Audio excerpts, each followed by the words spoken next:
Bila sebut nama kelab Johor Darul Takzim, jadi akan dikaitkanlah dengan pemain-pemain bertaraf bintang, kelab yang mempunyai fasilitis bertaraf dunia, teknologi, sport science, peralatan stadium. Tapi akhirnya dalam masa kelab JDT pada awal pembabitan pernah membawa nama-nama besar seperti Pablo Aimar, Daniel Guiza, Luciano Figueroa, dan ada juga pemain-pemain bertaraf dunia yang pernah dikaitkan dan bermain dalam kelab Harimau Selatan tu, tetapi akhirnya mengibaratkan di-scam oleh pengurusan dan juga pemain-pemain dunia ini.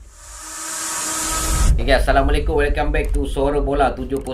Jadi berikut kepada topik tu, sebenarnya aku nak berkongsi dengan korang ada sebenarnya 3 pemain bertaraf dunia ni yang pernah dikaitkan dengan JDT dan pernah memberikan harapan kepada fan-fan JDT, dan harapan tu juga sebenarnya palsu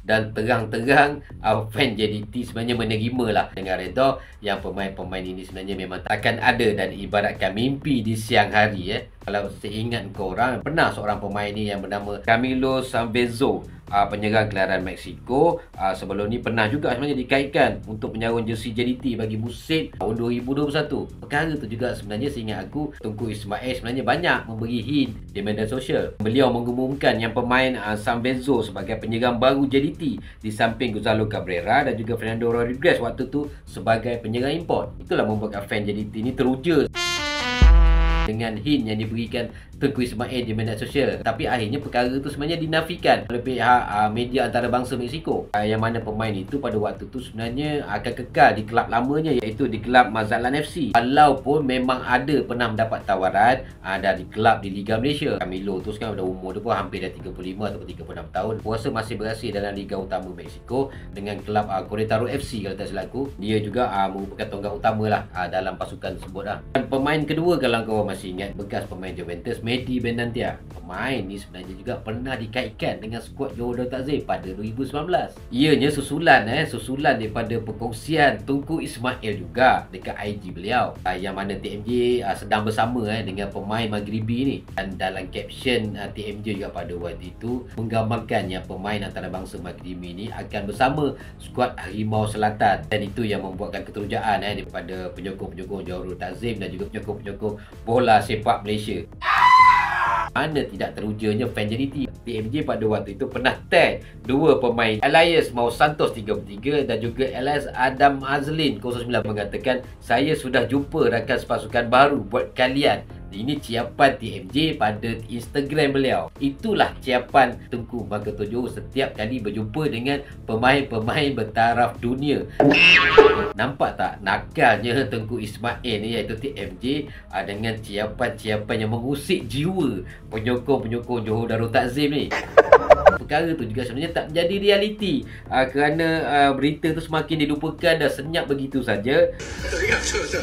Tak ada sebarang maklumat lanjut pun berkenaan pemindahan pemain itu ke JDT, sehinggalah hari ini ini adalah usik-mengusik gurau senda dengan penyokong-penyokong, walaupun perkara tu sesekali kadang mendatangkan rasanya macam serius lah, memberi harapan palsu segelintir daripada penyokong-penyokong JDT. Tapi pada aku itulah seorang anak raja yang banyak mengusik. Dan yang terbaru, korang masih ingat waktu nama Radamel Falcao ni digembar-gemburkan seorang lagi pemain antarabangsa, iaitu Tim Cahill pada April tak silap aku, yang mana sekali lagi penyokong Harimau Selatan ni dihidangkan dengan ayat-ayat ciapan-ciapan manis, ciapan-ciapan harapan daripada Tunku Ismail, mengatakan seorang legenda pasukan kebangsaan Australia, Tim Cahill, dalam projek khas bersama JDT masa musim akan datang. Kambang angin tu juga sebenarnya bukan bermula daripada pengamal-pengamal media luar, tetapi datangnya daripada TMJ sendiri, yang memberikan respon kepada posting Tim Cahill tu, yang mengatakan, see you son Tim, jumpa anda nanti. Bermakna itu sedikit memberi harapan sekali lagi keterujaan